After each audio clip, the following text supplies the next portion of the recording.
আজি অসমৰ মুখ্যমন্ত্ৰী ডক্টৰ হিমন্ত বিশ্ব শৰ্মাই জালুকবাৰী সমষ্টিৰ অন্তৰ্গত গুৱাহাটী বিমানকোট মণ্ডল বিজেপিৰ অস্থায়ী কাৰ্যালয়ৰ শুভ উদ্বোধন কৰে।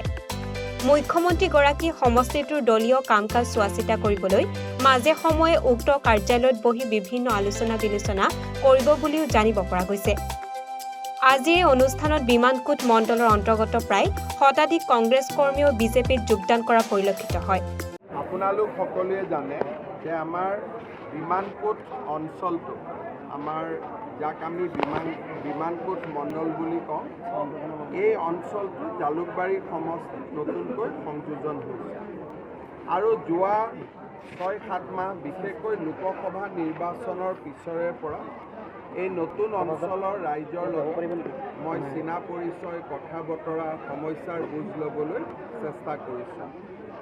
আজি আমাৰ বাবে এটা সৌভাগ্য যে মাঘ মাহৰ পহিলা দিনটোতেই আমাৰ মণ্ডল কাৰ্যালয়ৰ শুভ উদ্বোধন হ'ল আৰু আজিৰ শুভ উদ্বোধনীৰ দিনাখনে বিভিন্ন ৰাজনৈতিক দলত থকা আৰু যিসকল কোনো ৰাজনৈতিক দলতো নাই কিন্তু এই অঞ্চলৰ সমাজসেৱী ব্যক্তি তেখেতসকলে আহি আজি ভাৰতীয় জনতা পাৰ্টীত যোগদান কৰিছে। ই আমাৰ বাবে এটা আনন্দৰ খবৰ আৰু ব্যক্তিগতভাৱেও মোৰ বাবে এটা আনন্দৰ বাতৰি। মই আশা কৰোঁ যে আগন্তুক বিধানসভা নিৰ্বাচনৰ আগতে আমি এই অঞ্চলটোত এটা অতি শক্তিশালী সাংগঠনিক ভেটি গঢ়ি তুলিব পাৰিম। আগতেও এই সমষ্টিটোৰ ৰাইজৰ বিজেপি দলৰ প্ৰতি যথেষ্ট মৰম আছিলে এই অঞ্চলত। এই মৰমটোকে আৰু অধিক বৃদ্ধি কৰিবৰ বাবে মই চেষ্টা কৰিম। যিহেতু ইতিমধ্যে জিলা পৰহি দিনা 17 তাৰিখে আমাৰ ৰাজ্যিক সভাপতিৰ নিৰ্বাচন প্ৰক্ৰিয়া সম্পূৰ্ণ হ'ব। অহাকালি নিশা 7 বজালৈকে মনোনয়ন পত্ৰ দাখিলৰ সময় থাকিব। যদি এখন মনোনয়ন পত্ৰ থাকে তেতিয়াহ'লে আমাৰ 17 তাৰিখে 11টা বজাত তেখেতক সভাপতি হিচাপে ঘোষণা কৰা হ'ব, যাৰে নামাংকন পত্ৰ থাকে। আৰু যদি নামাংকন এখনতকৈ অধিক থাকে তেতিয়াহ'লে আমি তাক আমাৰ যিসকল ষ্টেট কাউন্সিলৰ মেম্বাৰ নিযুক্তি হৈছে তেখেতসকলৰ ভোটদানেৰে আমাৰ সভাপতিজন নিৰ্বাচিত হ'ব। কিন্তু আমাৰ দলৰ পৰম্পৰা, অহাকালি আমাৰ ৰাষ্ট্ৰীয় সাধাৰণ সম্পাদক সুনীল বানচালজী আহিব, সম্বিত পাত্ৰ আহিব আৰু আমাৰ প্ৰভাৰী হৰীশ দ্বিবেদী আহিব।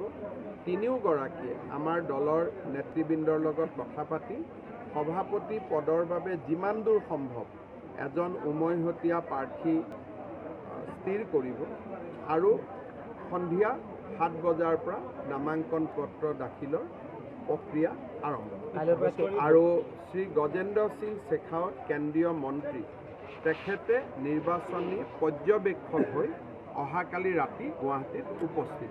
আমাৰ দলৰ নিয়ম হ'ল যে সভাপতিজন কৰাৰ আগতে দলৰ এটা বিশেষ পৰ্যবেক্ষকৰ দল আহি আমাৰ সকলোৰে লগত কথা পাতি এজন ঐক্যমতৰ প্ৰাৰ্থী নিৰ্বাচিত কৰিব।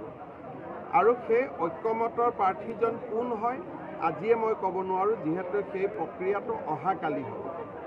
তাৰ পিছত নিৰ্বাচনী অবজাৰ্ভাৰ আহিব। কেন্দ্ৰীয় মন্ত্ৰী গজেন্দ্ৰ সিং শেখাৱতক আমাৰ ইয়াৰ নিৰ্বাচনী অবজাৰ্ভাৰ কৰা হৈছে।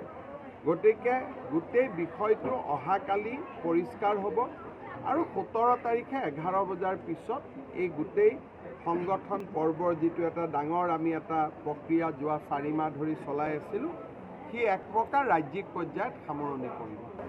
মানে মই তেওঁলোকৰ বিশেষ কথাটো নাজানো, কিন্তু মোৰ হাতত কোনো চিঠি পত্ৰ অহা নাই, গতিকে মই কমেণ্ট দিবৰ কাৰণে দিগদাৰী। বৰ্তমান তাৰ আপডেট কেনেকুৱা ধৰণৰ? তাৰ এতিয়া আপডেট তাত পানী প্ৰত্যেক দিনাই প্ৰায় 18টা মেচিনেৰে পানীটো ৱাটাৰিং কৰিব যত্ন কৰা হৈছে, কিন্তু প্ৰত্যেক দিনাই 1 ফুট কৰিয়ে পানী কমিছে। তাৰ পৰা এটা আন্দাজ কৰিব পাৰি যে তলত কিবা পানীৰ খুঁটি আছে, যোনে নেকি পুৰণা পানীখিনিৰ জেগাত নতুন পানী যোগান ধৰি আছে। আৰু এতিয়া দেখা গৈ আছে যে পানীটো আগত কলা আছিল, এতিয়া পানীটো পৰিষ্কাৰ হৈ গৈ আছে। তাৰমানে তলত নিশ্চয় নতুন খুঁটি আছে। সেইকাৰণে ৱাটাৰিংটো কৰাটো প্ৰত্যাহ্বানমূলক। প্ৰতিদিনে 1 ফুট 1.5 ফুট কৰিয়ে পানী কমিছে আৰু তাতে প্ৰায় 60-70 ফুট পানী আছে। হ'ব ঠিক আছে।